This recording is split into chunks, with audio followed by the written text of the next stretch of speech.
Boa tarde, meus alunos do nono ano. Então nós vamos falar um pouquinho, vamos fazer uma introdução a triângulos pitagóricos, porque na semana depois do dia 30 nós vamos estudar isso um pouco mais a fundo, tá? Por que chama-se triângulos pitagóricos? Normalmente, os triângulos pitagóricos são sempre triângulos retângulos, ou seja, são aqueles triângulos cujo um dos lados é um ângulo reto, tá?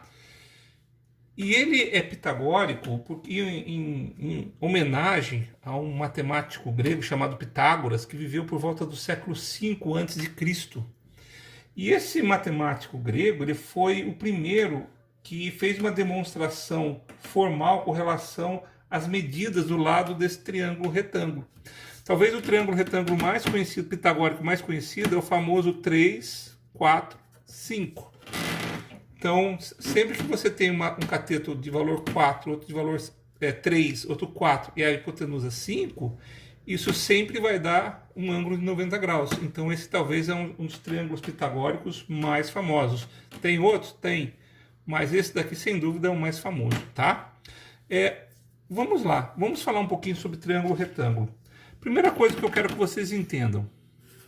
Sempre é triângulo retângulo quando um lado é reto, ou seja, tem 90 graus. Então, sempre que eu tenho esse triângulo retângulo, o lado que fica oposto ao ângulo reto, eu chamo de hipotenusa. E os outros dois lados eu chamo de cateto. Vou chamar esse lado aqui de cateto A e cateto B. Tá? Então, esse lado aqui é o cateto A, cateto B, e aqui em frente ao ângulo reto, sempre a hipotenusa. Hipotenusa é o lado maior, lado com maior valor, tá? Então, e ele sempre vai ficar na face oposta do ângulo reto. E uma das coisas que Pitágoras chegou à conclusão é de que num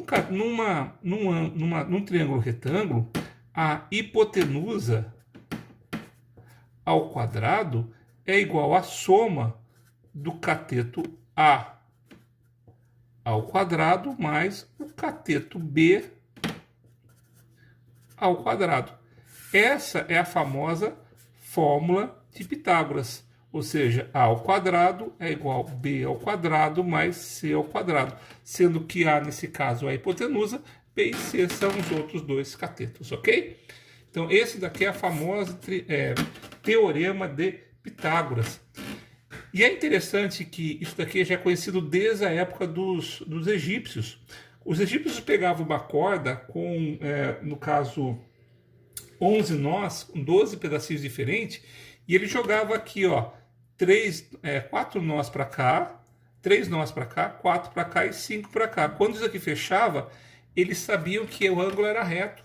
E esse tipo de corda eles usavam para fazer, toda vez que o Nilo abaixava, eles usavam esse tipo para poder marcar os terrenos onde cada um dos agricultores egípcios iam fazer suas plantações, tá bom? Mas foi apenas Pitágoras que foi o primeiro a realmente, no caso, fazer uma demonstração formal dessa relação que existe entre os lados, né, dos triângulos retângulos.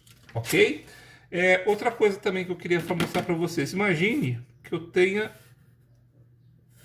esse triângulo e eu faço uma projeção ortogonal. Vou fazer isso daqui até em vermelho para facilitar a visualização.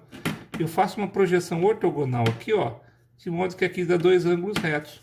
O que eu tenho aqui formado então? Eu tenho dois triângulos. O primeiro triângulo, um ângulo reto. E o segundo triângulo também com ângulo reto, tá? E se, no caso, isso daqui já fosse originalmente um triângulo retângulo, eu teria um ângulo alfa, um ângulo beta, e na quebra disso, isso daqui viraria beta, e isso daqui viraria alfa, já que aqui é alfa e aqui é beta. Ou seja, alfa mais beta necessariamente tem que ser 90 graus. tá? Então essas são algumas características desses triângulos retângulos. Pessoal, o que eu vou pedir para vocês? Eu gostaria que vocês fizessem a tarefa apenas para esquentar, porque daí nós vamos começar a pegar firme na outra semana, depois da semana que vem, que vai ser um descanso. Que vocês pegassem, por favor, situação de aprendizagem 1. Que vocês lessem e tentassem entender e fazer as tarefas. Vai aqui de situação de aprendizagem 1 até o final, tá? Ou seja, aqui no 2 não faz não, tá? Você vai da página 64 até a página 67, beleza? Bons estudos para vocês e até dia 31/8. Até mais, pessoal.